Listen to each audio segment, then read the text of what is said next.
And what is up, gang? Thank you for checking out Sledgehammer TV tonight. You know, the SuperStar ShakeUp every single year is supposed to be the night of the year where the WWE hits the reset button. They hit the restart button, but instead tonight they missed it and they accidentally, or maybe on purpose, hit the retard button. And we are going to talk about all of it tonight. They messed up this show right from the get-go. Welcome to the Sledgehammer Experience right here on Sledgehammer TV. Let's fucking do this. The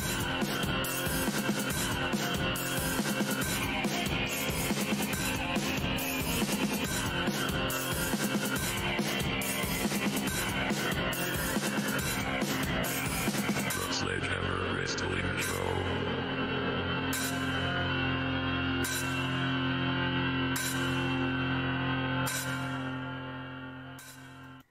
All right, wrestling fans, thank you so much for joining me. I know things look a little bit different, but that's because we're picking it up a notch here at Sledgehammer TV. We got a brand new system. We got everything going at 110%, and I wish I could say the same thing about the WWE and Monday Night Raw. What a fucking debacle this show was, and it kicked off right from the get-go. I don't know if this just got me off on the wrong foot right from the beginning, because we have the Viking Experience. What?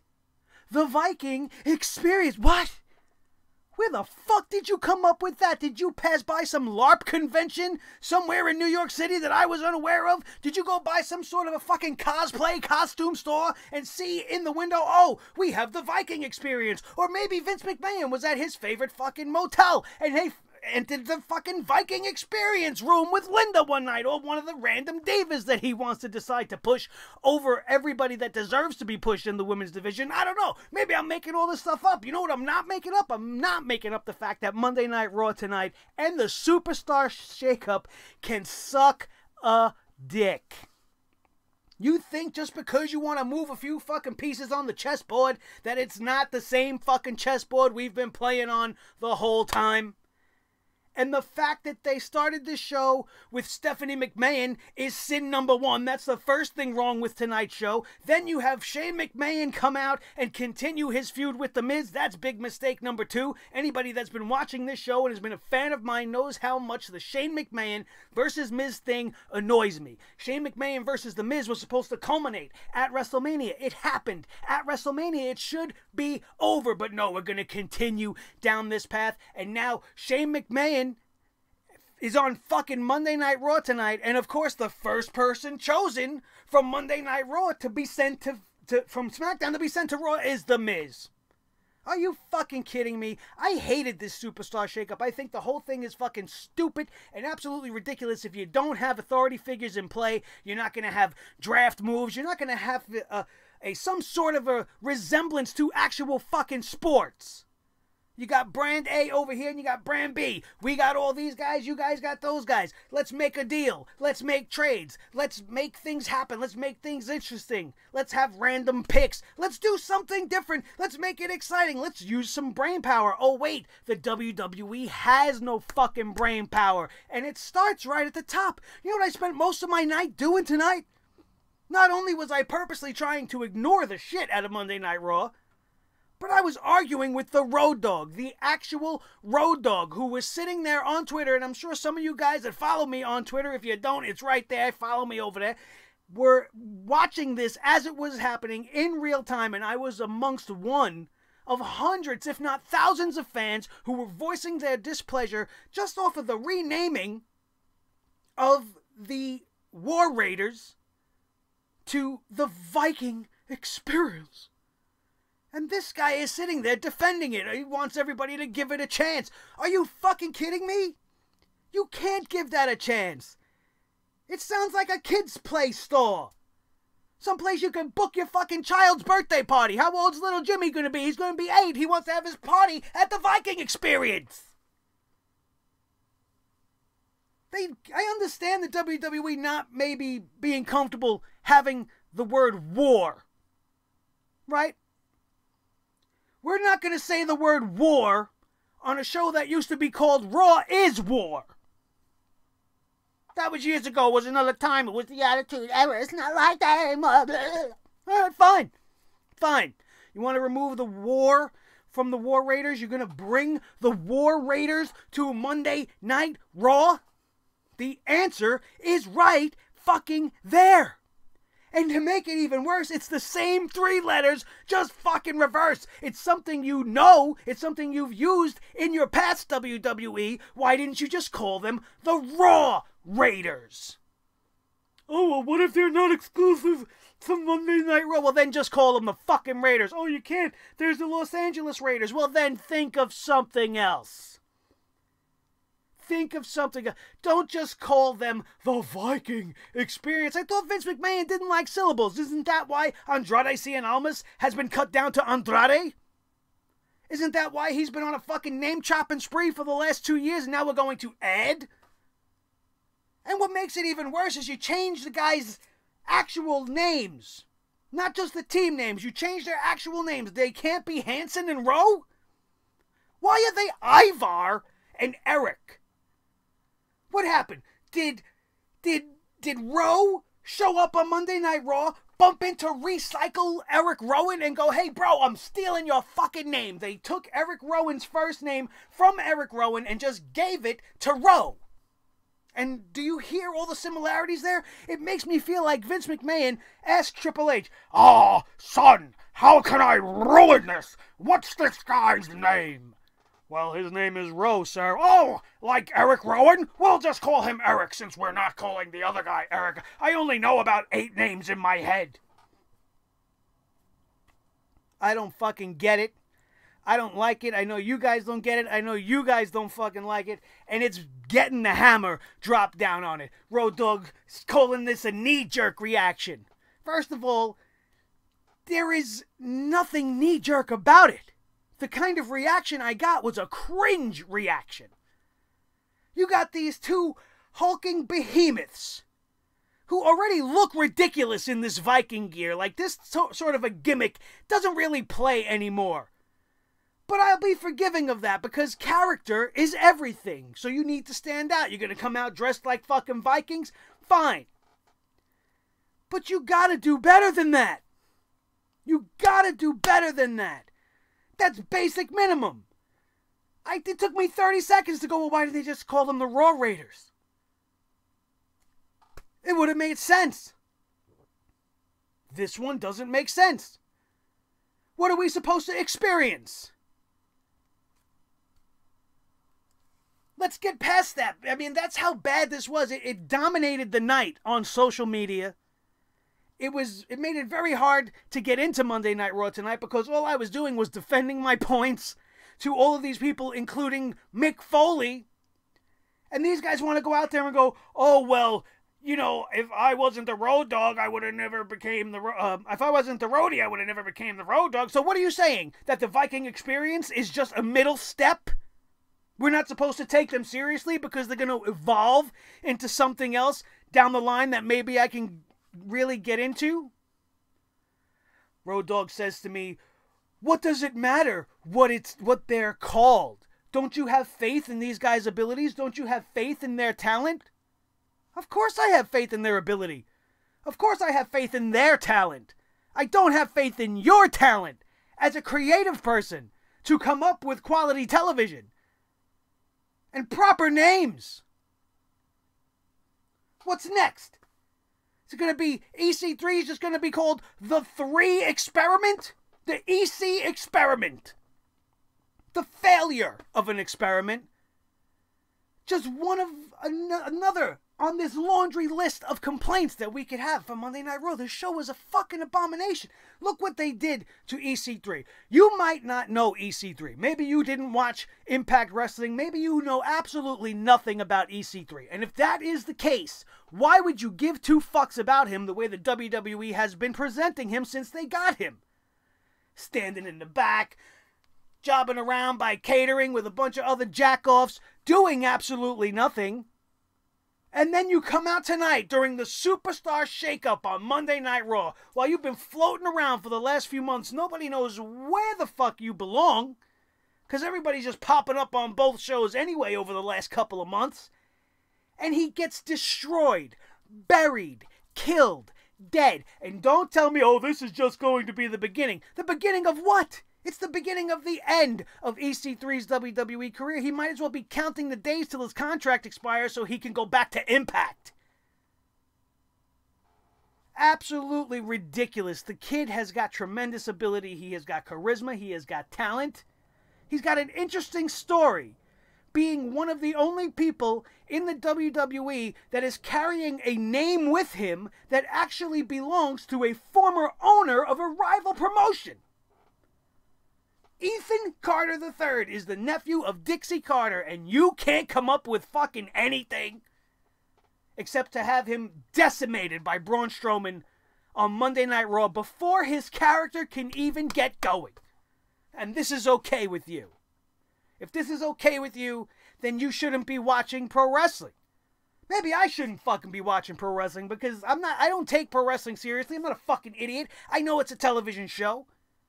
But that's what makes me so critical of it. I'm probably one of the only people on the planet right now that is absolutely pissed off at Game of Thrones. If I had a Game of Thrones podcast, I'd be bringing the hammer down on episode 1, season 8 right fucking now, too. Nobody gets a pass. Nobody is allowed to skate by on bullshit. I can't skate by on bullshit at my job. Are you allowed? Can you cut corners? If your boss catches you taking a fucking nap at your desk, you think he's just going to be like, oh, okay, we'll deal with it. And you could take naps once in a while. You can just coast. We don't need you bringing your best to the table here. Oh, well, we're making record money. We're making all kinds of money. We're printing fucking money. We don't need to worry about the shit we put out there. I hate that excuse. I hate that excuse. You know why? That statement makes them sound so asinine.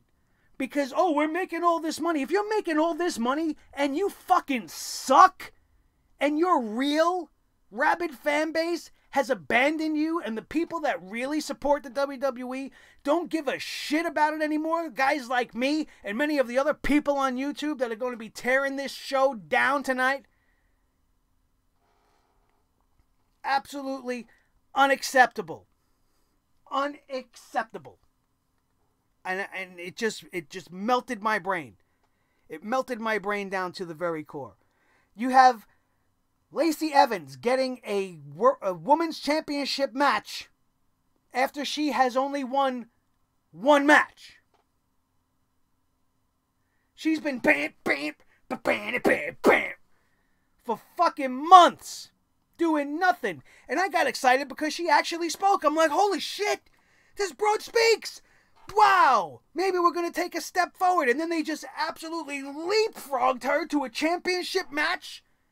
She goes from being a fucking mime, bam, bam, to getting a fucking championship match.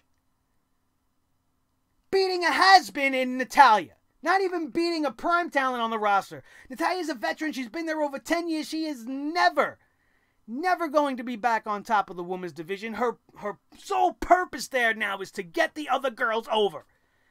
And Lacey Evans shows up, gets a win against Natalya, and that makes her qualified. That makes her ready to take on the man. Becky Two Belts. The woman that just faced both Ronda Rousey and Charlotte Flair in the main event of WrestleMania is supposed to be intimidated and afraid of Lacey fucking Evans and her stupid right hand? Come on. Come on. You got to be better than that. Every champion, almost every champion, except for Seth and Becky that competed on this night, lost. And not only did they lose, but they lost to somebody from the rival show. Raw versus Smackdown is supposed to mean something, right? So now tonight on Monday Night Raw, you take the whole fucking Smackdown Live roster and you bring them over and you have them beat everybody that they competed against on Raw. And that's a good look? You think that's a good look for the Red Brand? I mean, we all know this. It's not a fucking secret. Everybody knows that as a fucking scientific fact, that the guys on SmackDown are better just based off of the presentation of their show and their show length. But you have them clearly show up and just dominate what's supposed to be the A show in all of professional wrestling? And you think that looks good? You got Finn Balor losing to Andrade Cien Almas. Or Andrade, who doesn't look good on the red brand if you ask me. I liked him on SmackDown Live. I thought he fit well, and they didn't even get going on some of the things they could have done with him down there. And now he finds himself on Monday Night Raw to go in the garbage bin with everybody else from NXT. How long till we just start calling him fucking Andy from Mexico? Eric Young being removed from sanity and being placed into the depths and despair of Monday Night Raw. I ask you why. Again, much like EC3, he never even got his faction going. Nothing was given to sanity. Nothing. And now it's gone. What's supposed to happen to the other two? What is Killian Dane gonna do? He's gonna just be another fucking monster in a land of monsters?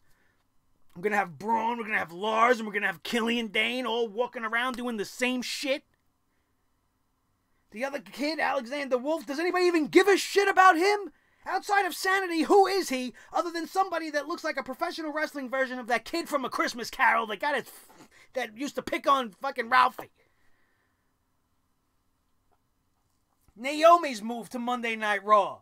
We got Naomi, everybody. Whoop-de-fucking-do. You guys knew that was happening as soon as you knew Jimmy and Jey Uso were coming. And you knew that was happening because they lost to the Hardys last week. They could have just put the script right out on the internet for us to read. It was that easy to predict. Shake up. All you did was shake up my fucking nerves. Of course Naomi's going to go to Raw if that's where her husband's going to go. I doubt they really wanted to move Naomi from SmackDown to Raw. For what reason? What are they going to do with Naomi on Monday Night Raw? Nothing. Nothing. And here is another example. Naomi is brought to Monday Night Raw. She is teamed. She is partnered with Bayley. Because Sasha Banks is getting out of fucking Dodge, and I don't blame her. So now you take wrestler that's angry, Sasha Banks, the wrestler that's mad, you take her out. And now you're substituting her with another woman who has been very vocal on social media, who has not been happy about her place and position in the company, Naomi, and you put her with Bayley, and you put her on Monday Night Raw tonight, and you let them beat the Iconics. Now, we all know I am not the biggest supporter of the Iconics as a whole just yet. I don't despise them. I don't not want to see them, but I definitely don't think they should be the champions of the women's tag team division right now. And my biggest argument, case in point, and actually just close the fucking book on it, is the fact that they lost tonight to a team that has never teamed together in their life. Bayley and Naomi have never been a solid tag team together. Bayley and Sasha Banks have been a tag team since they were back down in NXT. Even though they weren't doing tag teams, they were behind the scenes. They were best friends. It was a real connection. It's a real pairing. Naomi and Bayley, a makeshift ragtag thrown together bullshit fucking tag team, going out there during the SuperStar ShakeUp and beating the tag team champions of the women's division in like 4 minutes. And I'm supposed to care about them as champions? Shouldn't they have gone out there and fucking won if they were really worthy of being champions? I know that you didn't let Sasha and Bayley fucking win, but in this case, you're really making not only the women's tag team championships look weak, you're making the previous champions look weak if these fucking two girls that just show up out of nowhere and challenge them for the championships, beat them at WrestleMania, and then lose just a few days later in a non-title match. Does that make sense to anybody else? Did you hear all that as I said it? Did it make less and less sense to you as it was coming out of my mouth? Because it is absolutely true. Finn Balor, your Intercontinental Champion. He just regains his Intercontinental Championship from Bobby Lashley at WrestleMania. And now, just a little over 1 week later, he's losing to Andrade on Monday Night Raw. The Intercontinental Champion, shoulders pinned to the mat, looking up at the lights. in order to establish an incoming feud with Andrade? Why? Why do the champions have to be losing? Why do they have to be made to look weak? Why are they doing it this way? What happened to the days of building up a contender? Showing the fans week after week, hey, keep your eye on this guy. Look, he just beat this guy and this guy and this guy. And holy shit, maybe he's going to be an Intercontinental Champion. And then he gets the Intercontinental Championship. He has it for a while. He successfully defends it in a couple of consecutive title defenses. Not this hot potato back and forth Bobby Lashley bullshit. And then eventually leading them to the top prize in the game. That's how it was done. Bret Hart wasn't just fucking gifted the world championship. He didn't walk into the company and they're like, oh, this guy can wrestle. We're going to make him the #1 guy. No, he started at the bottom as a jobber and he worked his way up into a fucking tag team. And then he worked from the tag teams into the singles. And then he used that and became the Intercontinental Champion and went on to become a multiple-time world champion. That's how you find your stars. Not by taking a fucking Lacey Evans or a Roman Reigns or a Charlotte Flair, and just thrusting them into our mouths, down our throats on a weekly basis. That's not how you get it done. Not that I give two shits about the men's tag team division, but Zack Ryder and Kurt Hawkins pinned. There were 4 men on that team that could have been pinned, and it was one of the tag team champions. Well, you're not going to make Ricochet get pinned. Who cares at this point? At this point, who gives a shit about Ricochet? Oh, what about Aleister Black? I could say the same thing. Why do you care?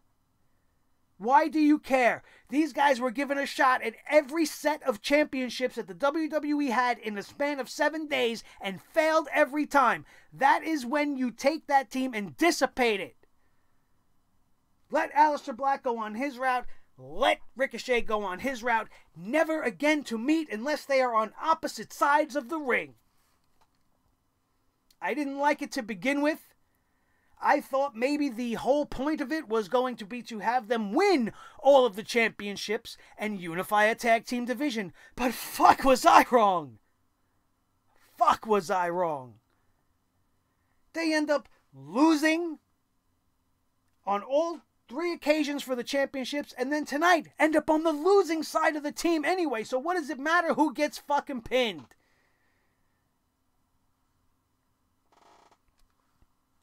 Lars Sullivan. Do you care? Here's another guy. Built months ago. With vignette after vignette. Video packages every week, sometimes twice during a show. And now you know for sure this guy's coming back. And over the last couple of weeks, we've seen nothing. But months ago, you wanted to show him to us at every fucking turn on NXT, on Smackdown, on Raw. And then he no-shows. He has physical or mental problems arise, and he goes and he gets that shit taken care of, and he gets himself back on his feet, and then he comes back, and you don't give him anything. You just make him come back. Nobody cares. I haven't seen one crowd react to a Lars Sullivan. Even tonight as he was abusing Rey Mysterio. And who cares about Rey Mysterio anymore? I hate even saying that. I was the biggest Rey Mysterio guy you could have ever found in the early 2000s and even the late 90s. I was a huge Rey Mysterio fan. That match he had with Eddie Guerrero at Halloween Havoc was one of the reasons why I loved WCW back in the day. Because you didn't get shit like that anywhere else. And now you look at Rey Mysterio tonight. In the ring. Botching all over the place. And then getting beat down by Lars. And I'm asking you why that's supposed to impress me. That a man that's 4 times his size can beat him up. Didn't we see this already? Multiple times with Rey Mysterio. Rey versus The Big Show. We've seen that shit. And literally anybody can go against Rey Mysterio and have the advantage. You don't need to be as big as fucking Lars Sullivan. I think I'm taller than Rey Mysterio. Why is that supposed to make me give a shit? Why is Rey Mysterio on Monday Night Raw? Rey Mysterio is a character that does have something left to give to the WWE universe, but I feel like it's more for the kids. Rey Mysterio should be the head motherfucker in charge on 205 Live. But no, you're moving him to Monday Night Raw for no reason. You're moving Cedric Alexander to a Monday Night Raw to be in a sea of unused talent and sit in the back stuffing his face with craft services. Unnecessary. Absolutely unnecessary. And what the fuck is Elias's point anymore? It's like it's his job to go out there and do nothing and get interrupted by somebody else. Rey Mysterio comes out interrupting Elias as he's standing there talking like, are we still doing this same segment from 1 year ago with this guy? You flip-flopped him from a fucking babyface to a heel and back. And what is he doing now? He comes out, he says some shit about your town, and then he gets interrupted by somebody. And I'm supposed to care about Elias anymore. I was one of the first people in the world that wanted to fucking walk with Elias. And it is just a continuation of the ruination of this fucking sport. Of this thing that I love so much, that I am so obsessed with, that I spent all fucking week during WrestleMania week doing nothing but wrestling. I was at fucking House of Glory Wednesday, Thursday, Friday, Saturday, and then Saturday night the G1 special, WrestleMania, all fucking day long. Did my reviews, my previews, my predictions, my everything. I'm fucking wrestled out. Wrestled out. And then they come back at me with this. I'm looking forward to a fresh start. I'm thinking, well, maybe they really, got some ideas. Maybe they're really going to try to do something and make this year the best it could possibly be. They got the Fox deal, the move over to that network coming up. Maybe this is going to be the year. Maybe this is going to be it. Maybe we're going to put all the fucking pieces in place. But the only pieces they put in place was a bunch of shit pieces on the same shit board. They didn't change it. They didn't clean it up. They didn't do nothing. They just took everything that we've seen before, threw it at us again and go, yeah, now we're just going to do this with these guys and gals instead. And Sami Zayn, some of you guys are going to be on the other side of this, I know. There was a lot of people that really enjoyed what Sami Zayn is doing, but, the part of Chris Jericho will now be played by Sami Zayn does not go over with me. I was a big fan of Sami Zayn when he first became heel. This whole trolling thing, I hated it when Jericho did it. It's just a waste of TV time. I tune in Monday Night Raw. I want to see the best wrestlers in the world wrestling. I don't want to see him sitting on a chair across from Alexa Bliss, melting like a fucking stoned person, and doing all kinds of fucking stupid gyrations, and having his music played 3 times, getting his hometown crowd all into it, all to say, I hate my fans, I hate my town, I hate this place. Maybe if I spoke French, I would have enjoyed the segment a little bit more, because I would have understood what most of the fucking fans were saying. But I didn't care. This is the best you got for Sami Zayn on his return. You don't got him out there wrestling. You don't got him in a meaningful feud. You got him fucking with the fans. That's what I want. It's not what you want. It's definitely not what I wanted. It's not what I hoped for. Although, on a positive side, I did spend most of my night talking to a WWE Hall of Famer. And how does that fucking happen? Only through the magic of social media. If you want to see any of that, you know where to find it. It's there. And it's pretty funny, for the most part. Because the people that run this company and the people that are in the chairs, that are in charge, are just absolutely batshit crazy. You cannot defend the Viking Experience to me. You cannot. And if you are that one guy that actually said he liked the name, then God help you.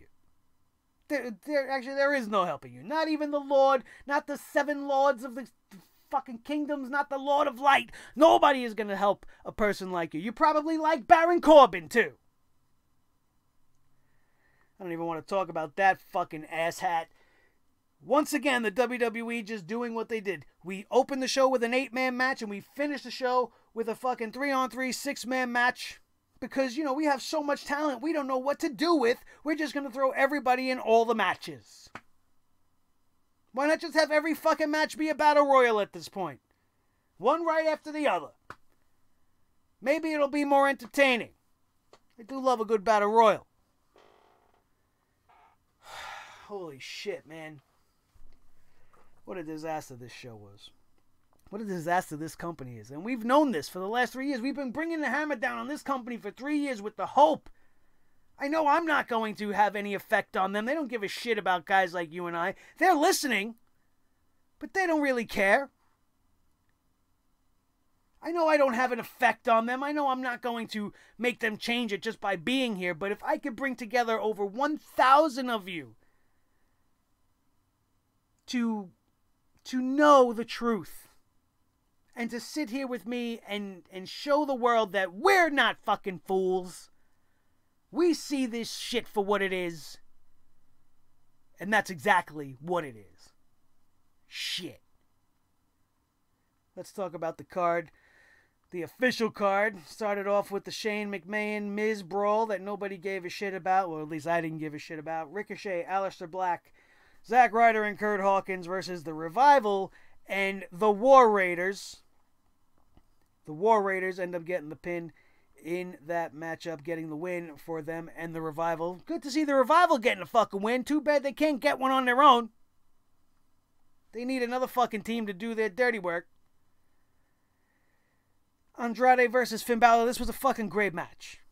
This was a great match. All of my feelings about the rest of the show aside, there was some good wrestling on this night, and it did come mostly in the form of this match. Andrade with Zelina Vega, of course, taking on the champion Finn Balor. My only problem with this was the fact that Andrade won. There was no reason for him to have a pinfall finish after hitting Finn Balor with the hammerlock DDT in the middle of the ring in this non-title matchup. It was unnecessary for that to go down. He's got a manager on the outside. There are a million fucking ways for a wrestling match to finish, and it seems like the WWE has forgotten every single one of them with the exception of countouts and pinfalls. Why not have Zelina get Finn Balor disqualified? Start a feud off of that. The more you have these guys just beating each other, the less it actually means when they beat each other. And now you've already started off this feud, Andrade, with the fucking win. Are we going to go down the same road with Mysterio? They're just going to keep trading fucking victories until they have some match with a stipulation that's going to maybe get one of them the championship opportunity or put it up in a ladder match at the Money in the Bank until this is all said and done. Like, who cares? That's not the way to do it. It's not the way to do it. And all of you know, I'm one of the first guys to be on the Andrade bandwagon and say, oh, good thing Andrade won here. But this is one of the rare occasions where this man should not have won this match. This fucking show is out of control. Elias comes out, gets interrupted by Rey Mysterio. Rey Mysterio gets interrupted by Lars Sullivan. Nobody really gave two shits. Chad Gable and Bobby Roode versus the Usos. Of course the Usos are going to win here. Gable and Roode can't fucking buy a win. They're not even worth a damn. And this was one of the two spots on this night where I expected something big to go down and nothing happened. I thought by the time this match was over, Bobby Roode would turn on Chad Gable or vice versa because that tag team needs to die a quick death and separate them immediately. They would be great against each other. It would be the natural next step. But no, they just lose and everything's fine. The Usos get a win. Great. Don't mind them getting a win. There was just better ways to go about it for everything. Nothing special, nothing interesting, no tease of a turn, no tease of a breakup, just the Usos coming to town and the Usos getting the job done and locking up Gable and Roode in the Uso penitentiary. The other thing I wanted to see happen on this night, which didn't happen, which we'll talk about quickly here, is the Usos coming to Raw definitely opens the window for Roman Reigns to have the chance to turn heel. Now, I know they're not going to do this because of his whole cancer scenario and he's going to play the good guy for now. But I think it would have been in much better interest for this company to turn that man heel like Hulk Hogan turned heel on his fans in the WCW. Align him with the Usos, his actual blood relatives. Align them with Samoa Joe, another Samoan on the roster. Align them. And I hate even saying this, but they're family. So you take the Samoan slaughterhouse and you put them in there. So now you have the 2 girls, you got 4 or 5 guys, and now you have the Roman Empire. You can even go as far as I talked about over a year ago, put the Authors of Pain in there with them. And now you have a group that can run roughshod over the WWE. And what team, what group of guys, what Avengers-style crossover would we have to get on the babyface side in order to take down the Roman Empire once and for all? That would be compelling television. And it would be somewhat real. They are all either actual blood relatives or from the same place, logistically speaking. Except for the Authors of Pain. They just happen to fit. But it would work. And we didn't see that tonight. No, what did we see Roman Reigns do tonight? Roman Reigns was in the main event. He's got no business being there. But they had to put him with Seth. Can we please get Seth Rollins away from Roman Reigns? And a mystery tag team partner. If you didn't know who this mystery tag team partner was, then you've definitely been living under a rock, because Vince McMahon has been saying for months that he's wanted AJ Styles on Monday Night Raw, and this was the perfect opportunity. It was the main event segment. All the big players are out there. Baron Corbin, Constable Dickhead, the old milk dud, Boring Trashley. Who cares? And Drew McIntyre. Another one. Who cares? Did this mean anything? No.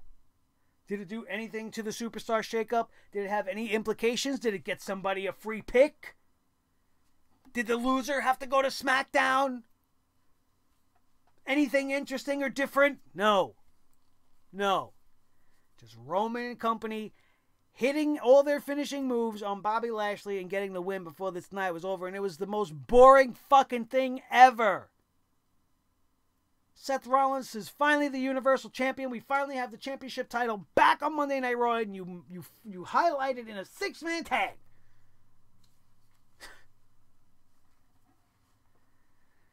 Oh my God. Let's get back to the matches. Here we go. The Usos won that match. It was a little late coming. Alexa Bliss in the moment of bliss with the Sami Zayn bullshit, and it was anything but blissful. You know, she always looks fucking great. I love looking at Alexa Bliss, but I hate everything else she brings to professional wrestling right now. The Iconics versus Naomi and Bayley. We talked about this briefly. It was way too short of a match. The champions were made to look like chumps, and Naomi and Bayley, a team that came out of nowhere like a Randy Orton RKO, end up winning for no fucking reason at all. EC3 gets destroyed by Braun Strowman and probably will never be seen from again. Becky Lynch versus Ruby Riott. I was looking forward to seeing this matchup. I thought it was going to be good, but it definitely was not what I was expecting. I expected Becky Lynch to win. This was a Raw Superstar versus a Raw Superstar. There was no SmackDown Superstar coming into this one to make it even harder for Becky Lynch, since everybody on SmackDown is so much better than everybody on Monday Night Raw, which is all they showed you tonight. Becky Lynch wins that matchup. The Laughing Buzzard was back, and I still don't care. That's the theme of this show. We didn't care at all. They didn't give me a reason to fucking care. Is this supposed to be some kind of a joke? You got this fucking rubber chicken puppet coming out of a fucking box for the last 3 or 4 shows now. It's all smoky and cryptic and creepy. And then this fucking rubber hand fucking zombie turkey starts coughing like it's actually breathing. Is this supposed to be a joke? Is Bray Wyatt going to come back as an undead comedian? Because what the fuck is with the rubber chicken? And then as soon as I complain about, oh, again with this rubber chicken on social media, then we get a new fucking vignette. And we get fucking Sister Abigail in doll form, I'm going to assume. That's going to end up being Sister Abigail, you guys. And I'm afraid that that's actually what it is. But it looked like a fucking girl version of the Jigsaw puppet from the Saw movies. And it didn't creep me out. It didn't scare me. It didn't make me laugh. It made me confused. And I just want to fucking know what's going on with my wrestling. I'm watching Alexa Bliss talk shows. We're watching fucking zombie turkeys. Where's my wrestling? We go to the ring for Natalya to congratulate Becky after she beats Ruby Riott, only for this to break down into a match with Lacey Evans, who decided to grace her with her ear-grating voice and pretty much say absolutely nothing. But she's gonna show the man a thing or two because she's the lady. The fuck out of here. All of a sudden, a number one contenders match. The WWE months ago was like, we're not doing this anymore. We're not even going to say the words number one contenders match. But here we are. Lacey Evans versus Natalya. Winner gets the champ. Why? Why is Natalya being given another shot to get to Becky Lynch? Why does Becky Lynch care about either of these broads? She just beat the queen and the baddest woman on the planet in the main event of WrestleMania. I need to repeat that because when you hear that, you make this match with Lacey Evans seem fucking laughable at best. Fucking NXT rookie, and she's going to be the first NXT rookie to show up and be skyrocketed to the moon in the right way because she's a fucking 6-foot-plus blonde with boobs and a great ass? That's the only reason I see. You want to call Sasha Banks a botch machine. Lacey Evans was either nervous as fuck or is just really not ready to be in the ring yet. And women that tall should not be doing moonsaults. Charlotte Flairs and Lacey Evans and the women of that stature and size should not be going to the top rope and flipping like that, risking their lives and the lives of the smaller women who are in the ring competing against them by doing awful moonsaults and crashing rib cage to rib cage. Oh, accidents happen. Not when you're a professional, they don't. I've been working at my fucking job. I've been a deli man for almost fucking 20 years. I've been a butcher. I've been a deli man. I've been doing all this shit. I don't cut my fingers. Do you know why? Because I'm a fucking professional. I know what I'm doing. I practice it daily. I hope to be that good when I start to be allowed to wrestle at House of Glory. I try to train to get better. If I walked in the fucking ring right now, I'm going to look like one of these chumps. That's not what I want. You need to be ready. You don't just have to have the look. And you have to have a good name. Lacey Evans beats Natalya in one of the longest matches the women's division has ever seen. Or at least it felt long. No, could have just been my perception. And then we had the main event. Drew McIntyre, Bobby Lashley, and Baron Corbin versus Roman Reigns, Seth Rollins, and surprise, the phenomenal AJ Styles. Surprise, everybody, AJ's here. We knew that. There's no fucking surprise. Even the fact that they had the little mystery guy up on the graphic all fucking night long pissed me off because nobody in the world didn't know who the hell was that going to be by the end of the night. Come on. You've got to do better than that, WWE. It's fucking awful. They set us up to go right down the same fucking river we've been running on for the last few years. So you better hold on to your hats, boys and girls, and you better buckle in because it's going to be a long and fucking bumpy ride through the rest of 2019, and we still got to get through the next half of this SuperStar ShakeUp and hope they don't fuck up Smackdown Live too much. What are we going to get on Smackdown Live? Jinder fucking Mahal again? What are we going to get? Gable and Rude as a tag team? What are we going to get on SmackDown? You're going to split up the Riot Squad? You're going to take Ruby away from Liv and Sarah Logan? Well, I wouldn't be 100% opposed to that. That would be stupid to do to them right now. Just like you did to Eric Young and Sanity. What a fucking ridiculous show this was. And I'm sure that I know for a fact there was a whole bunch of other things I was going to rain down on. But this Viking Experience thing, once you start talking about it, you almost don't want to stop because it just doesn't make any logical sense to somebody with a brain. When you have a team that is currently the champions and are called the War Raiders, and the War Raiders are the NXT champions. Now, the NXT champions have come to Monday Night Raw, but these NXT champions are called the Viking Experience.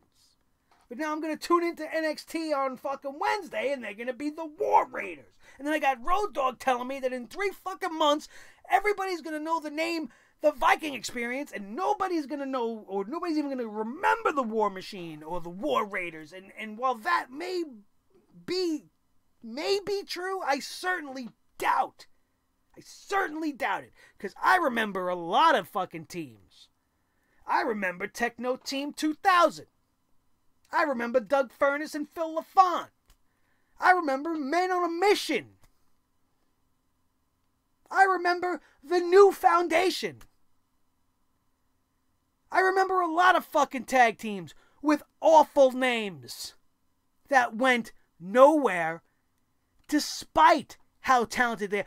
Owen Hart, Jim the Anvil Neidhart, 2 Hall of Fame talents, legends in the business, were teamed together, called the New Foundation, dressed in a couple of multicolored garbage bags, and failed. And that's what you have done to the War Raiders.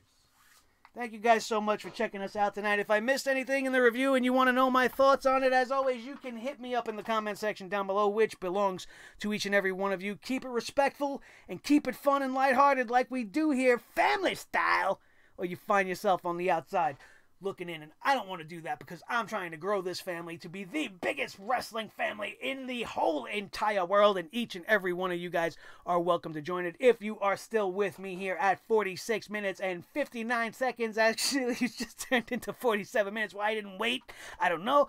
But here we are, 47 minutes deep into this bullshit Raw review, and if you are still here, then you had yourself a good time tonight, and you agreed with most of the things I had to say, and you have qualified to become a member of the Sledgehammer Club, the biggest, coolest, most fastest rising club in all of the YouTube wrestling community, and become a member of the family by hitting that subscription button right now. Nail that subscribe button as hard as you want to punch Vince McMahon right in his smug 73-year-old face for giving us this piece of shit show, and then use the other hand and give it a nice stiff punch to that like button. If you enjoyed today's show, hit that thumbs up. Let me know you enjoyed it. Let the world know you enjoyed it. And don't forget to share this video with each and every one of your wrestling buddies all over the wrestling world, especially if they were infuriated by the Viking Experience.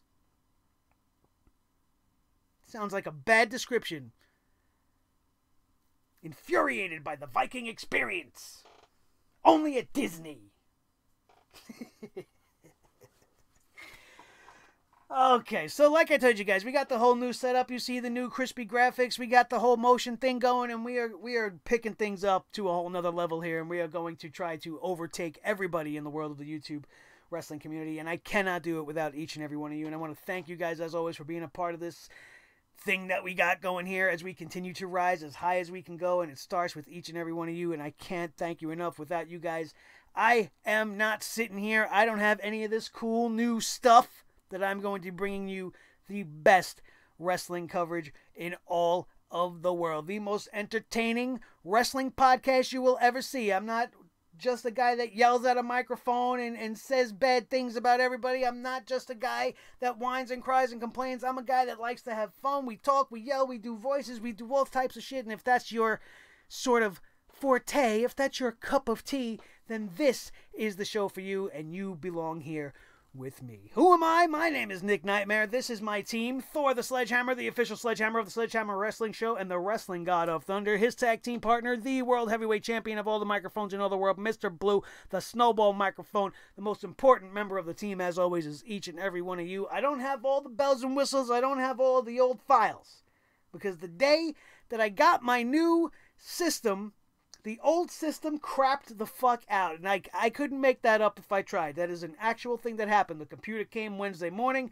I set it up. I turned on the laptop to get my files off the laptop, and the laptop wouldn't turn on. So I had to do the best I could in the limited amount of time I got, and things are going to change here and there. I don't know. I'm looking at this layout. I don't know if I'm really digging it. I think it looks a little bit like somebody else's too much, and that was not my intention. I got to try to come up with something else. If you guys have any suggestions, drop them down to me in the comment section below. That, my friends, is going to do it, and we are out of here, and we will see you tomorrow night for the second half of the SuperStar SHakeUP right here on your new favorite wrestling show, the Sledgehammer Wrestling Show, only on Sledgehammer TV, right here on YouTube.com. God damn it! The